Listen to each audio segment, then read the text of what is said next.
আল্লাহর নবী বলেন, উম্মত শোনো, গোটা পৃথিবী যদি একত্রিত হয়ে সিদ্ধান্ত নেয় তোমার একটি উপকার করবে, কিছুই করতে পারবে না। তোমার কেবল সেই উপকারটাই হবে যেটা আল্লাহ তোমার জন্য তাকদীরে আসমান জমিন সৃষ্টির 50,000 বছর আগে লিখে রেখেছে। ওয়ালা বিজতামাউ আলা আন ইয়াদুররুকা বিশাইইন কাদ কাতাবাহু লাম ইয়াদুররুকা ইল্লা বিশাইইন কাদ কাতাবাহু আল্লাহু আলাইকা। সবাই মিলে যদি এটাও সিদ্ধান্ত নেয় তোমার একটি ক্ষতি করবে, বিপদে ফেলবে, মুসিবতে ফেলবে, আল্লাহর নবী বলেন কোনো মুসিবত তোমার আসবে না, আসবে কেবল সেই মুসিবতটাই যেটা আল্লাহ তোমার জন্য তাকদীরে লিখে রেখেছেন। ফিআতিল আকলাম ওয়া জাফফাতিস সুহুফ। নবীজি বলেন এই কথার পরে তাকদীরে, যেমন এইখানে হিলফুল ফুজুল যুব সংগঠন নাগরাপাড়া ফইটাদি, এরপরে আর লেখা নাই, আসেনি, এরপরে নিচে দিয়ে আর কিছু, এখানে এসে লেখা, এটা কি হয়েছে, শেষ হয়েছে। আল্লাহ তাআলা, রসুল বলেন তাকদীরের লেখা এই গোটা আল্লাহর সৃষ্টি, আল্লাহ ব্যতীত যত সাই সব কিছুর তাকদীর আছে। বুঝেন নাই কথা? এটা আল্লাহ ব্যতীত যত কিছু সব কিছুর কি আছে? এই গাছ মাছ, আকাশ জমিন, হ্যাঁ, এই মশা মাছি পিঁপড়া যা কিছু আছে আল্লাহ সৃষ্টি, নদী সাগর সব কিছুর কি আছে? তাকদীর। এই নদীতে কতদিন জোয়ার আসবে এটা লেখা আছে, কতদিন ভাটা আসবে এটা লেখা আছে। তাকদীর শুধু মানুষের না, তাকদীর মা সেওয়াল্লাহ, আল্লাহকে বাদ দিয়ে যা সব কিছুর তাকদীর আছে। ও পিঁপড়ারও তাকদীর আছে, এবার আমার থেকে বাচ্চা গেছে গায়ে, এবার ঠিক দিয়ে কি না বলেন না? হ্যাঁ, মশা আমারে কামড়াইয়া গেছে, আমি পারছি না ধরতে, এবার মারি গেছে, এই তাকদীর লেখা আছে, ফয়সালা আছে। তো এই কথার পরে যে মাখলুক তোমার কোনো উপকারও করতে পারবে না, মাখলুক তোমার কোনো ক্ষতিও করতে পারবে না, এই কথা লেখার পর আল্লাহ তাআলা তাকদীর লেখার যেই কলম এটা উঠাইয়া ফেলছে, তাকদীর লেখার যে কালি এগুলো ফেলায়, মানে এরপরে আর কথা নাই। এই কথার উপরে তাকদীর শেষ হয়েছে যে মাখলুক কিছুই করে না, হাও না নাও না, পক্ষেও না বিপক্ষেও না, যা করে কে করে? আল্লাহ। আল্লাহ আল্লাহ করে, আল্লাহ। বলে তো ডাক্তারে চিকিৎসা করলে রুগী ভালো হয়, এই ডাক্তারে চিকিৎসা করলে রুগী মারাও যায়। যে হাসপাতালে রুগী সুস্থ হইয়া বাড়ি যায়, এই হাসপাতাল থেকে রুগী মইরা অ্যাম্বুলেন্সও, ঠিক কিনা বলেন না? তাহলে বুঝা গেল মাখলুক থেকে। কার থেকে? এই সহজ কথা বললাম, তাওহীদের। রিসালাত কি? রিসালাত হলো মুহাম্মাদুর রাসূলুল্লাহ সাল্লাল্লাহু আলাইহি ওয়াসাল্লাম। তার মানে মাথার চুল থেকে পায়ের নখ, জিন্দিগির পুরাটা, এই দেহের সব কিছু, এবং আমার জীবনের একেবারে ঘর থেকে দেশ জাতি রাজনীতি, ঘর পরিবার সমাজ, আচার আচরণ, বাজার ব্যবসা, লেনদেন, হাসি কান্না, আয় উপার্জন, সামাজিকতা, অনুষ্ঠানাদি, পাড়াপড়শি, সমাজের আমার জিন্দিগির, আমি এক মানুষ জীবনে যা করব, ঘরে কিংবা বাইরে, হাটে কিংবা মাঠে, বাজারে কিংবা ব্যবসায়, আয়ে কিংবা লেনদেনে, দেশে কিংবা রাজনীতিতে, সব কিছু একজন রসুল মুহাম্মদ সাল্লাল্লাহু আলাইহি সাল্লাম উনার দিক নির্দেশনায়, উনার সুন্নাতে, উনার তরিকার উপরে করা, এভাবে জীবনটাকে গঠন করা, এটার নাম রিসালাত। এটার নাম রিসালাত। কোনোভাবেই বাপ এই কথা বলার কোনো সুযোগ নাই, ইসলামকে কোনো একটা জায়গার মধ্যে সীমাবদ্ধ করার কোনো অনুমতি নাই। এটা ঈমান থাকবে না, ঈমান থাকবে। সোজা কথা, হুজুর এর দূর পর্যন্ত কইতে পারবেন, এর বেশি যাইবেন না, না, এই কথা বলার সুযোগ নেই। এটা কুফরি, কুফরি। ইসলামকে রাজনীতিতে টাইনে আইনেন না, ইসলামকে এলাকার টাইনে আইনেন না, ইসলামকে বাজারে টাইনে আইনেন না, ইসলামকে হাটে টাইনে আইনেন না, ইসলামকে ওইখানে না না। এটা যদি আপনি বিশ্বাস করে কন, এটা যদি আপনার কলজার থেকে কইয়া থাকেন, আপনার ঈমান নেই। কথা বুঝেন না? সাবধান। হ্যাঁ, অপ্রিয় হইতে পারে কোনোটা, কোনোটা আপনার অপছন্দ হইতে পারে, কোনোটা আপনার গায়ে লাগতে পারে, কোনোটা আপনার নেগেটিভ হইতে পারে, কিন্তু এর মানে ইসলাম, আল্লাহর কোরআন, শরীয়তের বিধান, রাসূলুল্লাহর সুন্নাহ, জিন্দেগি আপন ধারায় চলতে দিতে হবে।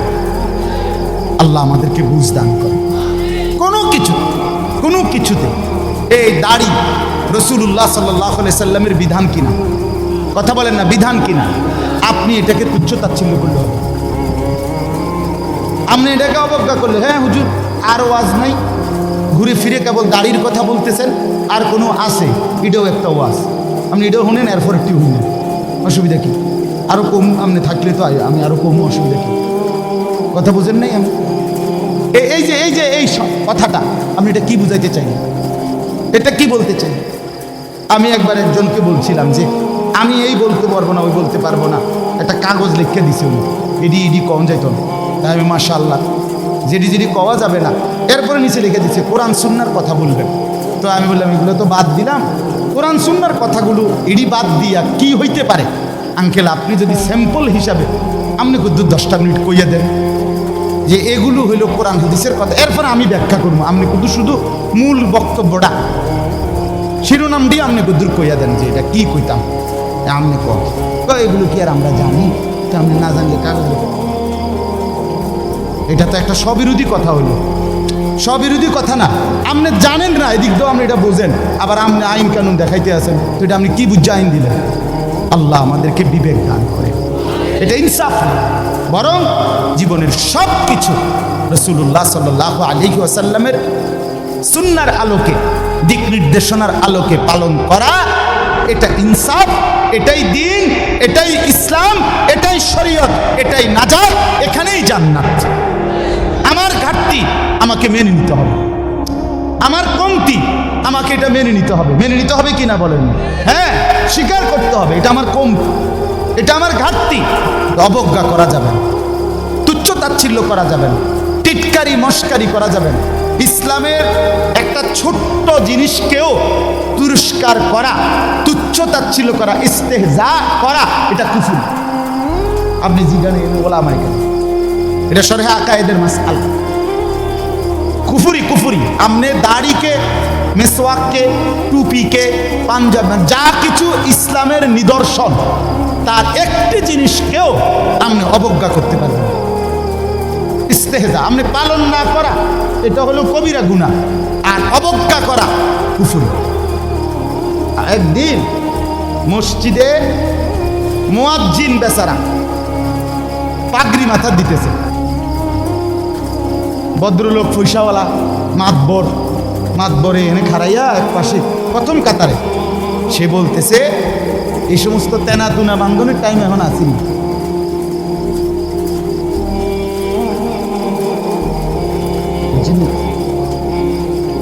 প্রথম কাতারে পয়সা ওটা টাইলসের টিয়া দিছে, বুঝেন না কথা? মসজিদে টাইলসের টিয়া দিছে, ওটা তো মসজিদে তো উনি টাইলস না দিলে আমরা নামাজ পড়লাম বলে কেন? বাপরে বাপ, আপনি এটা কি বলবেন? কাকে তুরস্কার করেন? আমার এই দুই চোখে আমি দেখছি, এই চোখে ভদ্রলোক কোটি কোটি টাকার মালিক, প্রাইভেট ব্যাংকের ভাইস চেয়ারম্যান, উনি জানাজা পড়ছে। জানাজার আগে ইমাম সাহেব, স্থানীয় একজন ইমাম সাহেব কবরের আযাবের দুইটা কথা কইছে। উনি একটু 4-5 মিনিট বলাতে 2-4 নেতা বক্তব্য দিতে পারে না, হইতে পারে না যে জানাজার আগে দিয়ে যে কুদুর কথা কয়, কথা বুঝছেন কিনা? এটা কোনোভাবেই সুন্নত না, সুন্নত কোনো তরিকা না, কেমনে চালু হয়ে গেছে। যাই হোক, তো ওই ইমাম সাহেব কবরের আযাবের কথাটা বলাতে হতে পারে 2-4 নেতার বক্তব্য দিতে কি হয়েছে, একটু সময় হয়েছে না বা পারছে না দিতে।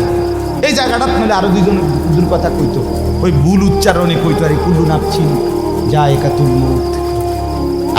আপনি এতটি জানাজা পড়েন, আপনি দূরে এই লাইনটাও ঠিক করতে পারলেন না। এই কথাটা কমপক্ষে ঠিক করতেন যে আমি যেহেতু প্রায় জানাজা পড়ন লাগে, হ্যাঁ এটা তো কদ্দূর ঠিক করি না, এইটাও করতে পারেন। তো যাই হোক, উনি ডাইকা ইমাম সাহেবকে বলতেছে, আমি নিজে দেখছি, উনি ডাইকা বলতেছে, হুজুর কবরের আযাবের মিথ্যা ভয় দেখিয়ে লোকদেরকে আর কতদিন বোকা বানিয়ে। মুসলমানের বাচ্চা জানাজা পড়ছে, অহংকার করে গেলেন দুনিয়াতে, আর এরপরে মরতেন না, আপনি মরতেন না, আপনি কবরে যাইতেন না শেষ পর্যন্ত, না ফেরেশতা আপনারে দেখবে না কবরে।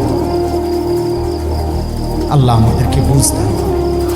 আমার বাপ, আমি দিল থেকে বলতেছি, অন্তর থেকে পুরা দিন রাসূলুল্লাহ সাল্লাল্লাহু আলাইহি সাল্লামের সুন্নাতকে, নবীজির কোনো তরিকাকে, কোনো কথাকে আপনি প্রথম ধাক্কায় ফেলে দিবেন না। কথা রুচেন কিনা বলেন? মাথা নোয়ায় ফেলবেন, নত নিচে নিজেকে ছোট করেন, এরপরে ভাবেন আমার এই ত্রুটির সমাধান কি করতে পারি। ঠিক কিনা বলেন? আল্লাহর কাছে বলেন, মাওলা আমি যে এই কারণে পারতেছি না, আপনি তৌফিক দেন, আপনি সুযোগ দেন, আপনি ব্যবস্থা করেন। আল্লাহ চাইলে ব্যবস্থা করবেন। তাহলে রিসালাত। 3 নাম্বার হলো আখিরাত। 3 নাম্বার হলো কি? আখিরাত মানে জীবনের সব কিছুকে, আখিরাতকে মাথায় নিয়ে আমাকে মরতে হবে। কবর, হাসর, মিজান, ফুলসিরাত, আমার হিসাব, আমার আমলনামা, ফুলসিরাত পার, জান্নাত কিংবা জাহান্নাম, এইটাকে মাথায় রেখেই আমার হাঁটা চলা, আয় উপার্জন, স্ত্রী সন্তান, সংসার, আমার চলা ফেরা, আচার অনুষ্ঠান, বাজার ব্যবসা, লেনদেন, মানে কোনো কিছু করতে গিয়ে আমার যেন আখিরাত ক্ষতিগ্রস্ত। ওয়া ইন্না দারাল আখিরাতা লাহিয়াল হায়াওয়ান। আল্লাহ বলছে বান্দা ওই আখিরাতটাই হলো বেঁচে থাকা। দুনিয়া তামাশা, কোরআনের স্পষ্ট আয়াত, ওমা হাদিহিল হায়াতুদ দুনিয়া ইল্লা লাহবুন ওয়া লাইব। আল্লাহ বলছে বান্দা দুনিয়া আর কিছুই নয়, শুধুই তামাশা, শুধুই খেলাধুলা। অতএব দয়া করে, আমার সময় নাই, আমি আর বাড়াতে পারছি না, কিন্তু এই কথাটাই আপনাদেরকে বুঝাইতে চাই, আমার সব কিছুর মধ্যে আখিরাতকে সাথে নিয়ে, সামনে নিয়ে যদি জীবন চালাই, আল্লাহর কসম দুনিয়ার সব প্রয়োজন পূরণ হবে, আখিরাতের জান্নাতও মিলে যাবে। আপনি ঠকবেন না বাপ। ফজরের নামাজ পড়লে কেউ ঠকে না, 5 ওয়াক্ত নামাজ পড়লে কেউ ঠকে নাই দোস্ত। হারাম উপার্জন করে কেউ লাভবান হয় নাই। গুনাহ কাউরে তৃপ্তি দেয় না, গুনাহ কাউরে, কোনো সুদখোর তৃপ্তিতে নাই, কোনো ঘুষখোর তৃপ্তিতে নাই, কোনো কিস্তিওয়ালা তৃপ্তিতে নাই। 90,000 টাকা ইনকাম করে, 60,000, 70,000 মাসে ন্যূনতম কামাই। আমি নিজে জিগাইছি, কাকু কিস্তি কয়টা? 60টা। কিস্তি চলে 60টা, মাসে ইনকাম 70,000। তাহলে 70,000 টাকা ইনকামের পরে যদি কিস্তি চলে 60টা, আমার মসজিদের ইমাম সাহেবের বেতন 10,000, 8,000, এবার আর কিস্তি চলার কথা কয় না। কিন্তু ইমাম সাহেবের কোনো কিস্তি নাই। ঠিক কিনা বলেন না? ইমাম সাহেব কিস্তিও নেয় না, এশার নামাজের পরে ফজর পর্যন্ত চুরিও করে না, ডাকাতিও করে না। বেটা মালিকের ঘরে সেজদা করে, আল্লাহর ঘরের গোলামি করে, খোদার 30 দিন 10,000 টাকা দিয়ে বউ বাচ্চা নিয়ে ইজ্জতের সাথে হাসি মুখে ধোয়া সাদা পরিষ্কার পায়জামা পাঞ্জাবি পরে আল্লাহর জিন্দিগি, আল্লাহর দুনিয়ায় জিন্দিগি কাটায় ফেলে। ওনার কিস্তি লাগে। আমার একবার একজনে কইছে, হুজুর আল্লাহ সাহেব এরকম কইছি, আর একজন কইয়া উঠছে, আর আমি তো আপনার কি ইবলিসে চালাই, আপনার কি শয়তানে চালাইনি? কথা বলেন না কেন? তো যে আল্লাহ হুজুর রে 80,000 টাকা দিয়ে চালাইতে, আরে আপনারে চালাইতে 80,000 লাগে, আপনার কিস্তি 4টা লাগে কেন? আপনি মূলত শয়তানের হাতে নিজেকে তুলে দিচ্ছেন। আল্লাহর হাত থেকে ছুটাইয়া নিয়া কার হাতে দিছেন? ইবলিসের হাতে। ইবলিসের হাতে আপনি সুখ পাইতেন না, মনে রাখেন। আমি লিখে দিলাম, সিল মাইরা মামা, সিল আছে, সুন্দর সিল, ওই যে কম্পিউটার সিল যেখানে থাক, আমার ইডি সিল। আপনি সুখ পাইতেন না, আপনি তৃপ্তি পাবেন না। গুনাহ তৃপ্তি দেয় না। এক সাগর, আটলান্টিক মহাসাগরের সব পানি যদি কোনো নেশাখোর, মদখোর, কোনো গাঞ্জাখোরকে দেওয়া হয়, সব পান করার পরেও তার তৃপ্তি হবে না। কিন্তু 1 গ্লাস পবিত্র পানি পান করে তৃপ্ত হয়ে যায় হেলা। সারা পৃথিবীর 100 কোটি নারী যদি আজকের অসভ্য উলঙ্গ ছবি দেখে, যেই যুবক এরে যদি 100 কোটি নারীও উলঙ্গ করে দেখায়, কসম আল্লাহর, এই জানোয়ারের তৃপ্তি হবে না। কিন্তু একজন পুরুষ 70 বছর 90 বছর একজন হালাল স্ত্রী দিয়া তার জিন্দিগি কাটায় ফেলে। হালাল তৃপ্তি দেয়, হারাম কি দেয় না? আল্লাহ আমাদেরকে বুঝ দান করে। অতএব আখিরাতকে বাদ না দাও। যুবক বন্ধু তুমিও না, বুড়া বাপ আপনিও না, পর্দার আড়ালের মা বোন আপনারাও না। আল্লাহ আপনাদেরকে তৌফিক দেন, আল্লাহ আপনাদেরকে কবুল করেন। এই আয়াতগুলোতে আল্লাহ আখিরাতের কথা বলছে। আমি শুধু এক টানে তর্জমা বলছি, লা উকসিমু বিয়াউমিল কিয়ামা। আল্লাহ বলেন আমি কসম করছি কিয়ামতের দিনের। ওয়ালা উকসিমু বিন-নাফসিল লাওয়ামা, সাথে সাথে আমি আল্লাহ কসম করছি ওই অন্তরের, যেই অন্তর মানুষকে গুনাহের কারণে তিরস্কার করে নেক কাজে উৎসাহিত করে। সুবহান।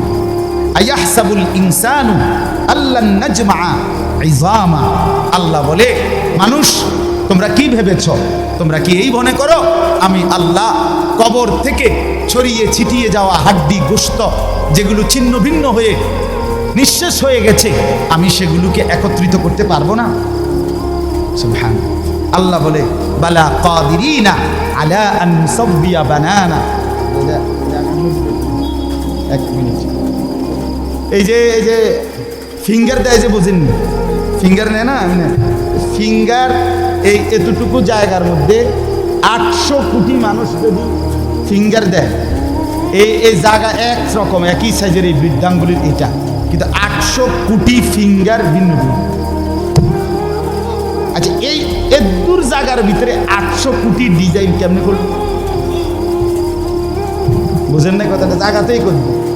এটার ভিতরে আপনি কয়টা আঁক দিয়ে কয়টা আলগা আলগা করতেন পারবেন, করেন না আপনার 30টা নাহলে 300টা, 800 কোটি কেমনে করবে ফিঙ্গার? এই ফিঙ্গার এটা এখানে আমাকে হাজি মহিলা হারায় গেছে, বেডি রোমের থেকে চলে গেছে মক্কা শরীফ, কিচ্ছু নিছে না, কারণ কোনো কাগজ বেডি পাই না হারায় গেছে। রাত্র 11টা বাজে মহিলারে মোয়াল্লেমে গিয়া ঠিকই সৌদি আরব মোয়াল্লেম অফিস থেকে নিয়ে আসছে। কেমনে আনলো? ও ফিঙ্গার দিছে আর বেডি পুরা ঠিকানা পাইছে। বুঝেন না কথা? ওই এয়ারপোর্টে না কি নিছে, ফিঙ্গার নিছে। তাইলে আল্লাহ বলেন বান্দা আমি আল্লাহ শুধু হাড্ডি গুড্ডি ফেরত দেব না, ফিঙ্গারও ফেরত দেব। বালা কাদিরিনা আলা আন নুসাব্বিয়া বানানা, এই বানানা অর্থ হলো আঙ্গুলের অগ্রভাগ। আঙ্গুলের অগ্রভাগে যেই দাগগুলো ছিল, ঠিক যারটা যেটা ছিল দুনিয়াতে থাকাকালীন, কিয়ামতের ময়দানে উঠাইবার সময় ওই ফিঙ্গার মিলাইয়া যদি এখানে ফিঙ্গার দিয়ে রাখো, হাসরের মাঠে ফিঙ্গার দিল এক ফিঙ্গার আগে। বালা কাদিরিনা আলা আন নুসাব্বিয়া বানানা, এমন চিন্তা। বাল ইউরিদুল ইনসানু লিয়াফজুরা আমামা, আল্লাহ বলে অথচ মানুষ সে বর্তমানকে তো অস্বীকার করে করে আর সামনের ভবিষ্যৎ নিয়েও আমি আল্লাহর সাথে তর্ক করি। কি করে? ইয়াসআলু আইয়ানা ইয়াউমুল কিয়ামা, অহংকার আর নাফরমানি করতে করতে হুজুরদেরকে, আলেমদেরকে, দিনদারদেরকে ব্যঙ্গ করে জিজ্ঞেস করে কি কোন দিন হইব কিয়ামত? তো হয় না দি কোন দিন হইব? ফাইদা বারিকাল বাসার, আল্লাহ বলে হবে বান্দা সেদিন কিয়ামত হবে, যেদিন ইসরাফিল ফু দিবে সেদিন সমস্ত চোখ ধাঁধা লেগে যাবে। আহা কি হলো, আহা কি হলো। ও খাসাফাল কামার, সব চাঁদটা আলোহীন হয়ে যাবে। জুমিআ শামসু ওয়াল কামার, সূর্য চন্দ্র এক হয়ে নিষ্প্রভ আলোহীন হয়ে যাবে, সব এলোমেলো হয়ে যাবে। আরে ওই যে একদিন শনিবার যে সকালবেলা ভূমিকম্প হয়েছিল কয়দিন আগে, মনে আসেনি আপনাকে? 9:30টার দিকে আমি চাঁদপুর ছিলাম মাহফিলের কারণে। কুমিল্লা ক্যান্টনমেন্ট তো আমার বাসা, তো ওইখানে এক ব্যবসায়ী ক্যান্টনমেন্টের গুমতি টাওয়ার, বড় টাওয়ার, ব্যবসায়ী আমারে ফোন দিচ্ছে, হুজুর হুজুর হুজুর হুজুর দোয়া করেন দোয়া করেন। কি হয়েছে? আমরা সব ব্যবসায়ী বাইরে গেছি। কি হয়েছে ভাই? এখানে আমরা আপনার ভূমিকম্প হয়েছে, সব বাইরে হয়ে গেছে। আমি বললাম না ভাই, দোয়া করে আমার কোনো লাভ নাই, কারণ আমার এনো লড়ে কে কারে দোয়া করে, আমার এনো তো কি হইতেছে লড়ছে, তো আমি আপনার কি দোয়া করতাম? আমি তো দৌড়ের উপরে আছি, ঠিকই না বলেন না কেন? হ্যাঁ, আল্লাহ বলেন কিয়ামতের ইসরাফিলের ফু দিলে জমিনের ভূমিকম্প এমন সব নড়বে একসাথে। অজুমিআ শামসু ওয়াল কামার ইয়াকুলুল ইনসানু ইয়াউমাইদিন আইনাল মাফার, কোটি কোটি মানুষ তখন পাগলের মতো দৌড়তে দৌড়তে বলবে আইনাল মাফার, পালাবো কোথায় ভাই, দাঁড়াবো কোথায়, দাঁড়াবো কোথায়? ওই বেটাও বলবে সব নড়ে, ইনিও বলবে সব নড়ে, যেদিকে দৌড়াই সব নড়ে নড়ে নড়ে, সব নড়ে ভূমিকম্পে, কিয়ামতের ভূমিকম্প। আল্লাহ বলেন কাল্লা লা ওয়াজার, না বান্দা জমিনে আজ আর কোথাও আশ্রয় নাই, আজ আর ঠাই নাই। ইলা রাব্বিকা ইয়াউমা ইদিনিল মুস্তাকার, আজ শুধুই তোমার রব আল্লাহর কাছে আসছে। কার কাছে? ইউনাব্বাউল ইনসানু ইয়াউমাইদিন বিমা কদ্দামা ওয়া আখার। এবার আল্লাহ বলেন, আজ আমার কাছে ফিরিয়ে নিয়ে কিয়ামতের ময়দানে প্রত্যেককে জানানো হবে তুমি নিজের হায়াতে যা কিছু আমল করেছো আর তোমার পরে তোমার নামে যা কিছু আমল চলেছে সব কিছু তোমাকে জানানো হবে। তুমি করেছো এই, তোমার নামে চালু ছিল এই। আমি করেছি নামাজ এত ওয়াক্ত, আমি মসজিদে দিয়েছিলাম তো সেই মসজিদে নামাজ হয়েছে এত ওয়াক্ত। আল্লাহ বলেন তোমার নিজের নামাজ এটার নেকিও তোমার, ওই মসজিদে যে সহযোগিতা দিয়েছিলে সেই নামাজগুলোর সওয়াবও তোমার নামে দেওয়া হবে। এবার সুবহানাল্লাহ কইছেন না? নাউজুবিল্লাহ লেখা রেডিও। তুমি যে দেখছো টেলিভিশন এগুলার গুনাও লেখা হবে। তোমার যে বউ বাচ্চার জন্য রঙিনটা রাইখা আইছো টেলিভিশন, তারা পরবর্তী এই টেলিভিশন যেই 20 বছর দেখছে এইটার সমস্ত গুনাও তোমার নামে লেখা হবে। সমান সমান হয়েছি নি? সুবহানাল্লাহ নাউজুবিল্লাহ। এবার আমরা বুঝলাম বালিল ইনসানু আলা নাফসিহি বাসীরা। আল্লাহ বলে শুধু জানাবো না, বরং প্রত্যেকটা মানুষ নিজের আমলনামা নিজের চোখেই দেখবে। ওয়ালাউ আলকা মাআযীরা, যদিও সে নিজের আমলনামা দেখে নানা উযর আপত্তি ছলছাতুরি করতে চেষ্টা করবে। আল্লাহ এদিনই না, ঠিক আছে কিন্তু এইভাবে বুঝি করছি। আরে কি তো শুক্রবারটাও তো খাইতেছি, শুক্রবার ওদের নাই। ফেরেশতা বলবো দোস্ত শুক্রবারে আইছিলা ঠিক, অজু হয়েছে না দেখে লিখছি না। শুক্রবারে আইছিলা ঠিক, কিন্তু ওই যে খুতবার সময় জিমাইছ, তোমার তো হুব্বা নাই, তুমি খারাই গেছো, ইয়ে হয়েছে না। বাদ সদর বদরেরই। হ্যাঁ, আল্লাহ বলেন বান্দা ওজর পেশ করবে, কিন্তু আমি তার কোনো ওজর শুনবো না। আল্লাহ আমাদের প্রত্যেককে আখিরাতের জন্য প্রস্তুতি নেওয়ার তৌফিক দান করেন। আমরা বাঁচবার উপায় নাই, আমরা আড়াল করবার উপায় নাই, লুকাইবার কোনো সুযোগ নাই। আছে কি কোনো সুযোগ? অতএব দোস্ত আমার, লা ইলাহা ইল্লাল্লাহকে মেনে নেন, মুহাম্মাদুর রাসূলুল্লাহকে জীবনে পুরা জিন্দেগি রাসূলের সুন্নাতকে গ্রহণ করেন, আখিরাতের জন্য প্রস্তুতি নেন। আল্লাহ তৌফিক দেন, আল্লাহ কবুল করেন। যুবক ভাই 5 ওয়াক্ত নামাজ পড়ো, ফজরের নামাজ কষ্ট করে হলো পড়ো। মোবাইলের উলঙ্গ ছবি, নাচ গান, নর্তকী দেখা ছেড়ে দাও দোস্ত আমার। বাপ চাচারা বিড়ি সিগারেট খাওয়া বন্ধ করে দেন, চায়ের দোকানের আড্ডা বন্ধ করে দেন। হায়াতের শেষ টাইমটা আল্লাহর তাসবিহ, কোরআনুল কারীমের তেলাওয়াত আর তাহাজ্জুদ নামাজ পড়ে জিন্দেগিটা কাটান। পর্দার আড়ালের মা বোন নিজের ইজ্জত, নিজের পর্দা, নিজের সতীত্ব, নিজের সম্ভ্রমের কদর করেন। বোন আমার, মা আমার, বিবি আমার, বোন আমার, আল্লাহর দোহাই বলি, যে নারীর পর্দা নাই, যে নারীর ইজ্জত নাই, যে নারীর সম্ভ্রম নাই, তার কিচ্ছু নাই, কিচ্ছু নাই, কিচ্ছু নাই। এটা প্লাস্টিক, এটা শোপিস, এটা উপঢৌকন, এটা উপভোগের একটা বস্তু যেটাকে দর্শক শুধু দেখে আর মজা নেয়। আল্লাহ আমাদের মা বোনদেরকে ইজ্জতের কদর বুঝবার তৌফিক দান করেন। আজকের যুবকদের এই মাহফিল আল্লাহ কবুল করেন, আমিন। সুবহানাল্লাহি ওয়া বিহামদিহি, সুবহানাল্লাহ।